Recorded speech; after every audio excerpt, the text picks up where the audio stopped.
This week, we're in LA with exclusive access to the most iconic pop family in the history of pop and families. And three boys who are predestined for pop hugeness. Michael Jackson's nephews, Taj, Taryll and TJ, collectively known as 3T. Their debut single, Anything, was an international smash.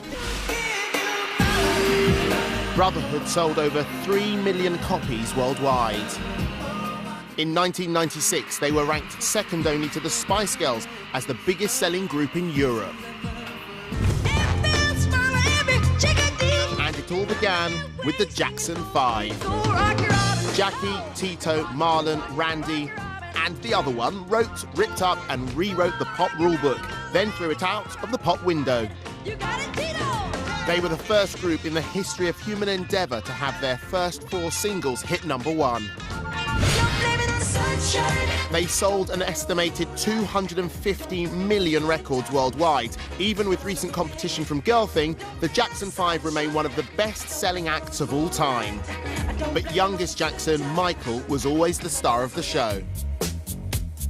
Jackson was crowned the king of pop and completely changed the face of pop music forever. Just seeing my uncle transform from being so fun and an uncle to seeing him morph into this amazing artist, that's when I kind of all clicked that this guy's special. Thriller became the best-selling album of all time, and subsequent artists have failed to beat it. He taught us pretty much all his secrets. You know, it was like the best school you could have. Michael has sold an estimated 1 billion records worldwide. So when your uncle is the king of pop and rock, who better to give you a sequined guiding hand? All of those things you hear, you knew how much work you had to give. For the king of pop, rock and disco's nephews, music stampeded through their veins like a crazed heifer. Because we would see our uncles and our dad up there performing for this massive audience and people screaming.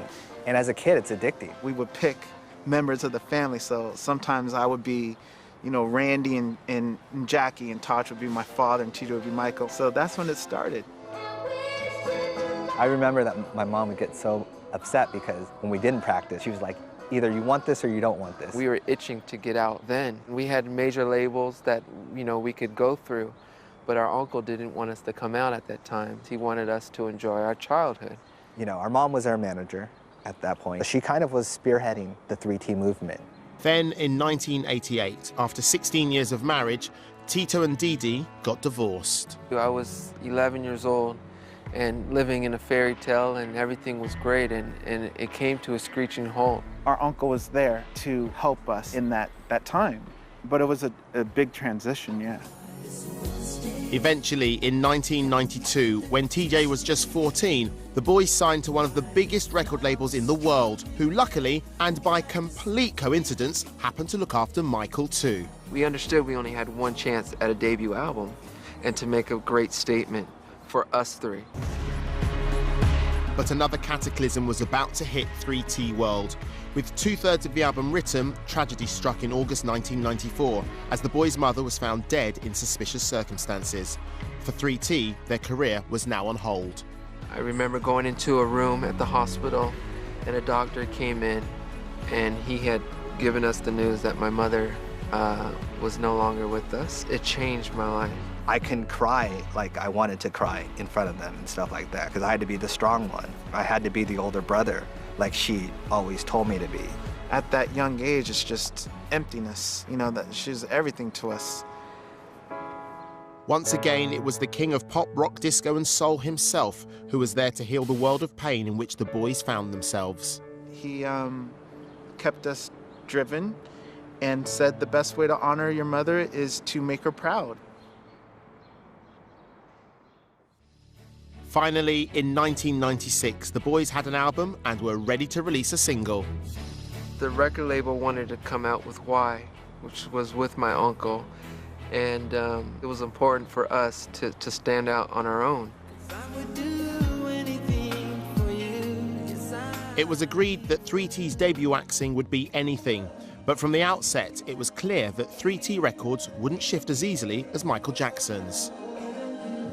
All we wanted was a fair shot for people just to say, treat us like everyone else. There was always something that they wanted from our uncle in order to play us. We'll play your song, but you got to get us a giveaway to Neverland for our listeners. It was a struggle in America. After minor success in the States, the good ship 3T set sail for Europe. There are so many fans and there's so much excitement for us. We never really looked back at the States at that point. Anything was a massive hit for 3T. Anything kind of jump-started it, that it kept snowballing and kept rolling. With over 3 million album sales and platinum discs hanging off the wall, the boys were keen to get out and tour. Ready to do our first show. Congratulations, guys. And tour they did. In 1997, Europe went completely mental with 3T Mania.